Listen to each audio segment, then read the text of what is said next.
What's up, everybody, and welcome back to Gaming Rewind. Today, we're going to be diving into, well, the GTA modding scene, and specifically, all the buzz around this, GTA Vice City NextGen mod. Now, if you're anything like me, you still cruise through Vice City every now and then, so get ready, because this mod might just be the ultimate trip back to the 80s. I mean, we're talking a complete rebuild of the game here, not just some simple texture upgrade. The mod team behind this has ported the entire original game over to the GTA 4 Rage engine. Yeah, you heard that right. The same engine that powered GTA 4 and gave us that incredible level of detail and physics. And here's the kicker. Originally, you needed GTA 4 installed to even launch this bad boy, but the team recently made it a completely standalone installation. So that means anyone on PC can jump in and experience Vice City in a whole new light. And might I add, for absolutely free, which is pretty huge when you consider what happened with Rockstar's official definitive edition. Which, let's be honest, left many of us feeling a bit disappointed. I mean, it was nostalgic, for sure, but it didn't really push the boundaries. Or modernize the experience in a meaningful way. This mod, on the other hand, takes the original game we all know and love and injects it with a dose of modern gaming magic. Now let's get into the nitty-gritty, shall we? First things first, the visuals. Prepare to be blown away, because the graphical overhaul in this mod is nothing short of spectacular. We're talking meticulously refined textures, overhauled lighting, that brings the city to life, and custom ENB settings that really capture that vibrant, neon-soaked Vice City atmosphere. And the best part, it still feels authentic to the original game, just with that extra layer of polish and fidelity. That makes it feel like a modern classic. You really notice the difference, especially when you compare it side by side with the PS2 version, or even the definitive edition. Those versions feel a little flat and dated, while this mod gives you crisp details, dynamic lighting that makes those palm trees sway just right, and a level of depth that truly immerses you in the world. But hold on, because it gets even better. This mod doesn't just stop at making Vice City look pretty, it completely transforms the way it plays. Remember how clunky the driving felt in the original, or how basic the combat was? Well, get ready for a next-gen experience, because this mod takes advantage of GTA 4's robust physics engine to deliver something truly special. You'll immediately notice the difference when you hit the streets. Cars have weight now, they handle realistically, and drifting through corners feels way more satisfying. The gunplay is lighter, with changes to recoil and bullet physics, and melee combat. Forget those awkward punches from the original. Here, every fist fight feels impactful and visceral. And here's a feature you wouldn't expect. Tommy Vercetti can finally swim. No more instant death dips in the ocean. This mod introduces smooth, intuitive swimming mechanics, making those escapes from the cops that much more epic. Oh, and did I mention the possibility of shark encounters? Yeah, you heard me right. Sharks. In Vice City, you better watch your back when you're taking a dip in the ocean. Now let's talk about the cherry on top, the vehicles. The team behind this mod didn't just stick with the classic 80s car roster. They spiced things up a bit by introducing a selection of vehicles straight from GTA San Andreas. Now I know what you're thinking. Doesn't that mess with the whole 80s vibe? But trust me, they chose models that fit seamlessly into the Vice City aesthetic. Think lowriders cruising down Ocean Drive, adding that extra layer of street cred.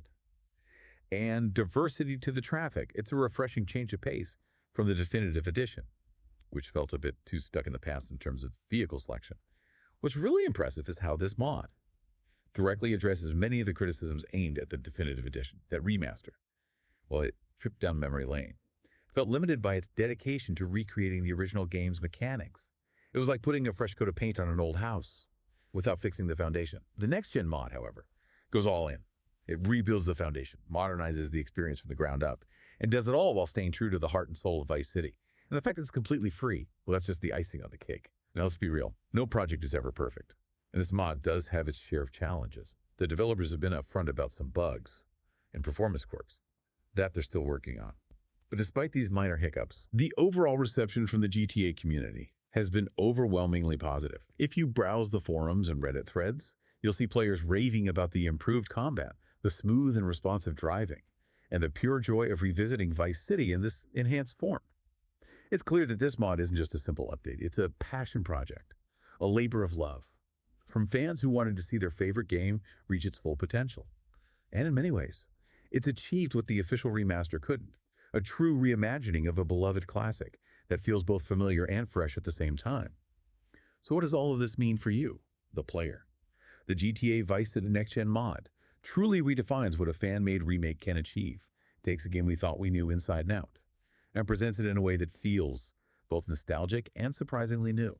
The attention to the detail is incredible, the gameplay enhancements are substantial, and the fact that it's available for free makes it a no-brainer for any PC gamer who loves a good dose of 80s crime drama.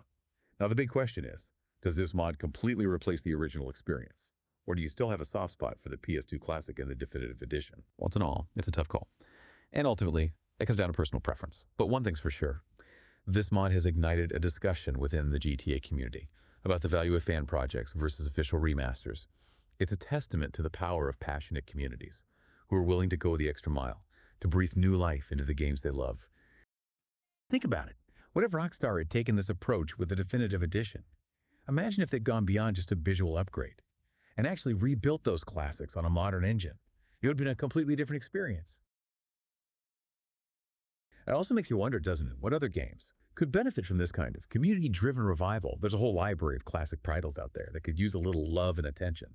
And maybe, just maybe, it's the fans, the people who truly cherish these games, who hold the key to unlocking their full potential. After all, who knows a game better than the people who've spent countless hours exploring its every nook and cranny? Now, I know some of you might be thinking, but hey, modding is one thing, official remasters are another. Surely Rockstar has more resources, more expertise. That's a fair point. But sometimes, it's not about the resources, it's about the vision. It's about understanding what made the original game special and finding ways to translate that magic into a modern context. And you know, when I look at this Vice City mod, I see that vision. I see a team of developers who clearly get it. They understand what made this game a cultural phenomenon. And they've gone above and beyond to preserve that essence while simultaneously elevating the experience to something truly extraordinary.